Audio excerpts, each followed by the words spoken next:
For project number 2, you're going to be creating what's called op art. I'm going to go through the assignment sheet. I'm going to give you a few examples and then explain your homework.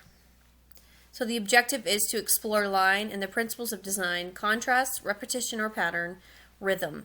Specifically, understand and employ repeated lines that when placed in regular intervals fool the eye and brain into believing that motion, pulsating, vibrating, or rotating, is occurring on a flat, static surface.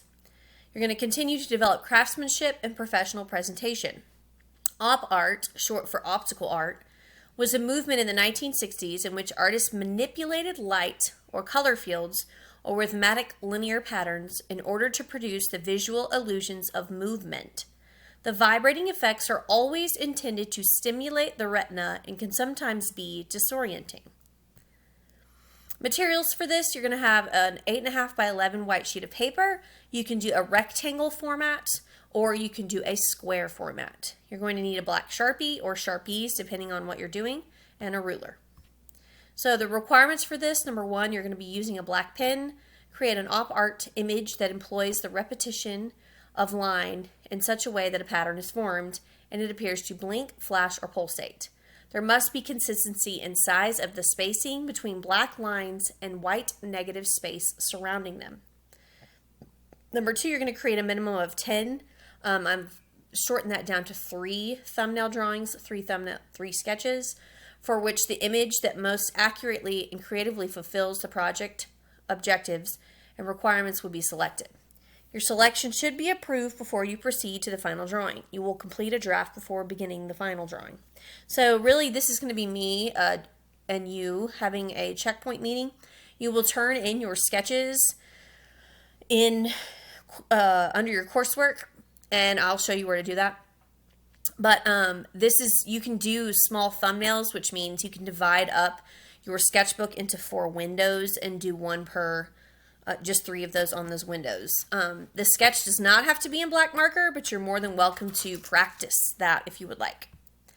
Number 3, in your final drawing, you will include focal point or area of interest. So part of your homework, other than your sketches, you are going to draw this in your sketchbook and duplicate it. Let me say that again. You're going to draw this exact scale in your sketchbook and duplicate it. This is done in pen. Okay, this is going to show you how to create different styles of lines using ink. So you can use a Sharpie for this, a thin Sharpie. You can use, if you have those micro pens, macro pens, some of you have probably seen those before. You can use a Bic ink pen, that's totally fine, but you will mimic this in your sketchbook. And you will turn that in as well in your coursework. Now we will go over some samples of op art. So on the first bit, which I'm sorry, these are kind of blue, the lighting was blue. These are student examples.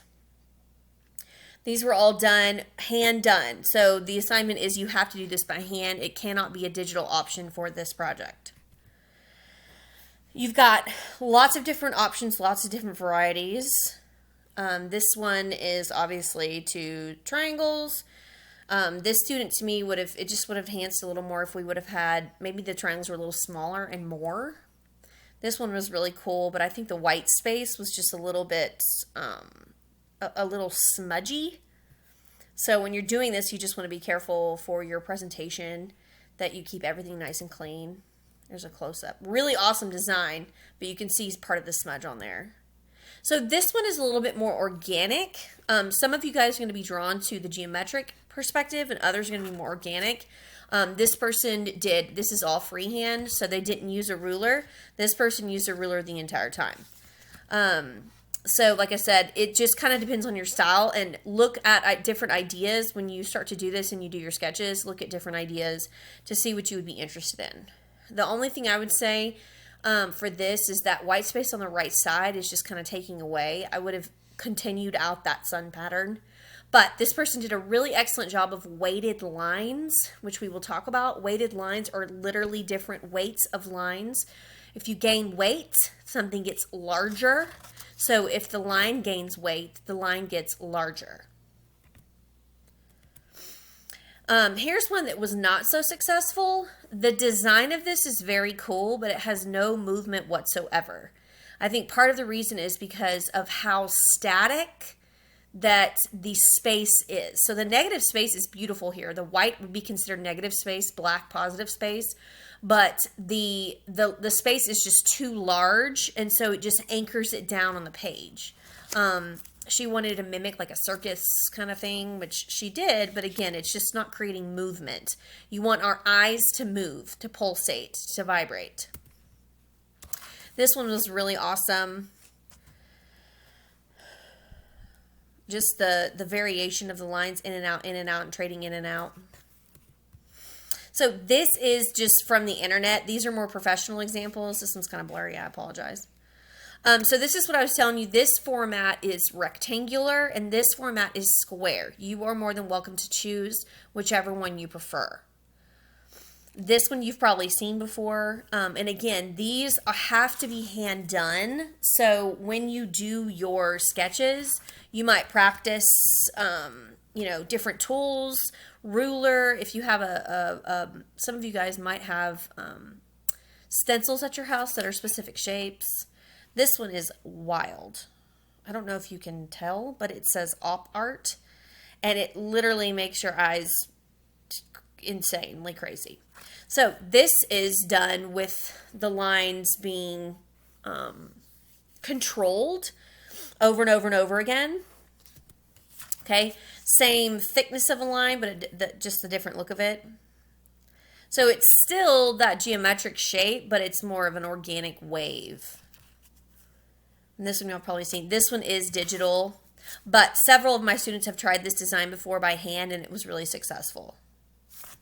So basically, after you look through these, look online, read over the assignment, then after that, in your week 4 is going to be your op art assignment sketches. This is where you can turn in those sketches.